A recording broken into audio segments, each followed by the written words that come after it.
Story 1. I always loved the water. Ever since I was a kid, I've been drawn to lakes, rivers, even the ocean, just anywhere I could swim. So, when my friends suggested we head out to the lake that night, I didn't even hesitate. It was one of those late summer nights where the air was warm and the sky was clear. We grabbed our stuff, hopped into the car, and took off. By the time we got there, it was already pretty dark. We parked on the side, with the headlights pointing towards the shore, casting long shadows over the water. I remember stumbling out of the car, laughing about something dumb that one of my friends said. Everything felt a little off, but I didn't care. We were here to swim and have a good time, and that was all that mattered. The lake was calm. Too calm, actually. The surface barely rippled, and the trees surrounding the water were dead silent. No crickets chirping, no wind rustling through the leaves, just this heavy, still silence that hung over everything like a thick blanket. But we were in good spirits, so I ignored it. Without thinking twice, I kicked off my shoes and sprinted toward the water. The coolness hit me right away, sending a shiver up my spine, but it felt good. Refreshing. I could hear my friends behind me, shouting and splashing around, but for some reason their voices sounded distant, like they were coming from far away. I swam out further, letting myself float on my back, staring up at the stars that were blurry and spinning just a little. That's when I saw it. Out of the corner of my eye, something shifted in the water. I turned my head slowly, trying to focus, thinking it was just a trick of the moonlight, or maybe one of my friends swimming nearby. But no one was there. No one but me. I squinted, blinking hard to clear my vision, and that's when I saw her. A woman, or at least I thought it was a woman. She was floating just a few feet away from me, her long hair spread out around her like seaweed, barely moving in the water. She was wearing one of the Hmong traditional dress. Her face was pale, almost white, and her eyes were wide open, staring right at me. But there was something wrong with them. They were black, completely black, like there was nothing inside her except emptiness. I tried to call out, to get my friend's attention, but my throat felt tight, like someone had their hands wrapped around my neck. All I could do was stare back at her, frozen in place as she drifted closer and closer. Her mouth was moving, but no sound came out. I don't know why, but I knew she was trying to say something. I don't know how I knew, but I just felt it. It was like her words were crawling into my head, even though I couldn't hear a thing. And then, out of nowhere, I felt this pull, like something was dragging me toward her. I tried to kick, to swim back, but the more I struggled, the stronger the pull got. She was right in front of me now, close enough that I could see her lips, cracked and blue, barely moving as she mouthed the same words over and over. I couldn't hear it, but I could feel it. Come closer. I wanted to scream.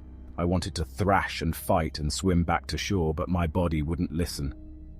All I could do was stare into those black, empty eyes, feeling that icy pull wrap around me, sinking deeper and deeper into my chest.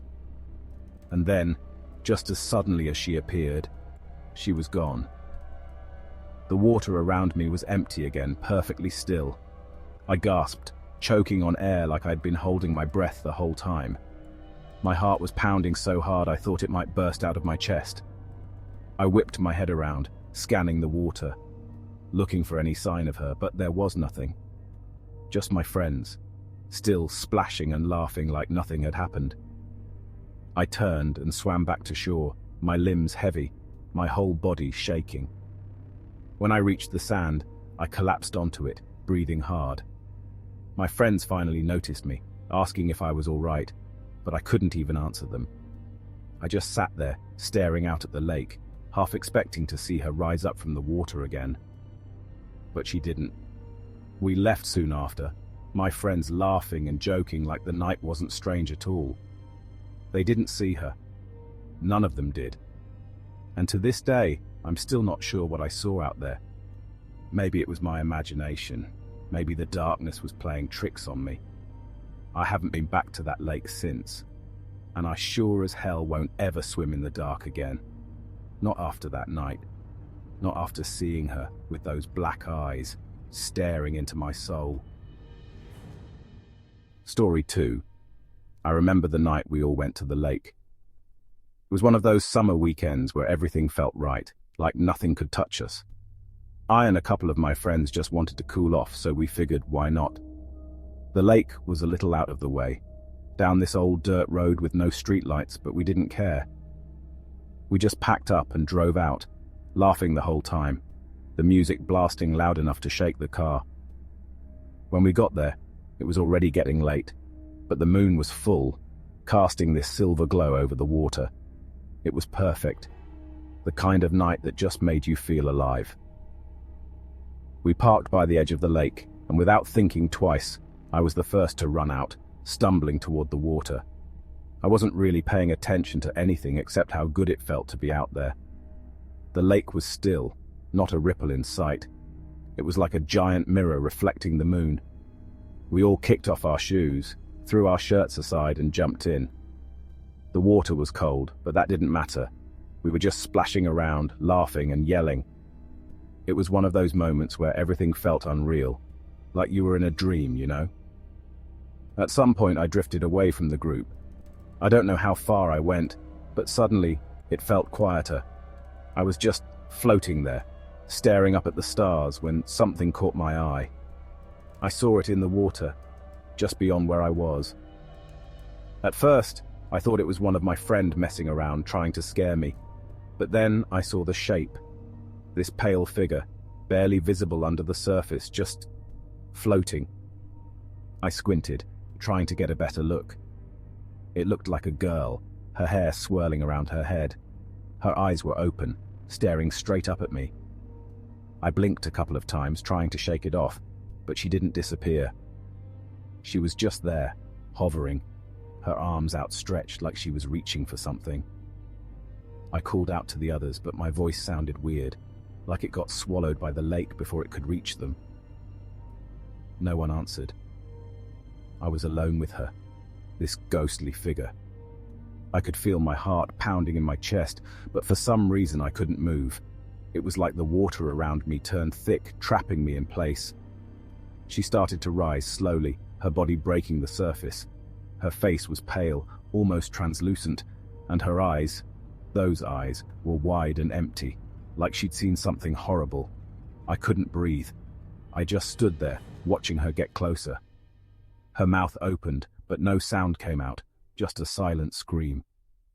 I wanted to back away, to swim back to my friends, but my body wouldn't listen. It felt like something was pulling me toward her. The closer she got, the colder the water felt. I could feel it in my bones, this deep, unnatural chill. I don't know how long I stood there, frozen in place. It could have been seconds, or it could have been hours. Time didn't feel real anymore. All I knew was that I couldn't take my eyes off her. She was just inches away now, close enough that I could see the strands of her hair clinging to her face. And then she spoke. At least I think she did. Her mouth moved, but it was more like a whisper that filled my head, not my ears. "Why are you here?" she asked, her voice soft but filled with something dark. I tried to answer, but nothing came out. She tilted her head, like she was waiting for me to explain myself. "You shouldn't be here," she whispered again, this time more insistent. I wanted to scream, to thrash my way back to shore, but I couldn't. The only thing I could do was stare into those hollow eyes. And then, without warning, she reached out.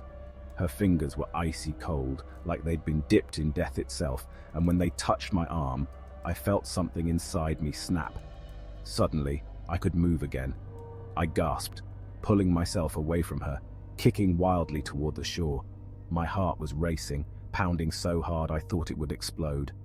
The others were still laughing and playing, completely unaware of what had just happened. I stumbled out of the water, breathing hard, my legs shaking beneath me. I tried to tell them, but the words wouldn't come. All I could do was stand there, dripping wet, staring at the lake. It was calm again, like nothing had ever been there. But I knew what I saw. That girl, that thing wasn't just my imagination. She was real, and she had touched me. I could still feel the cold on my skin, like her fingers had left a mark that wouldn't go away. I haven't been back to that lake since. Every time I think about it, I see her face, those eyes, and I hear that voice in my head. Why are you here? That's it for now. I hope you enjoyed these stories. If you did, check out more of my videos on the screens above or visit my channel for even more. Don't forget to subscribe for future updates. Stay safe and take care.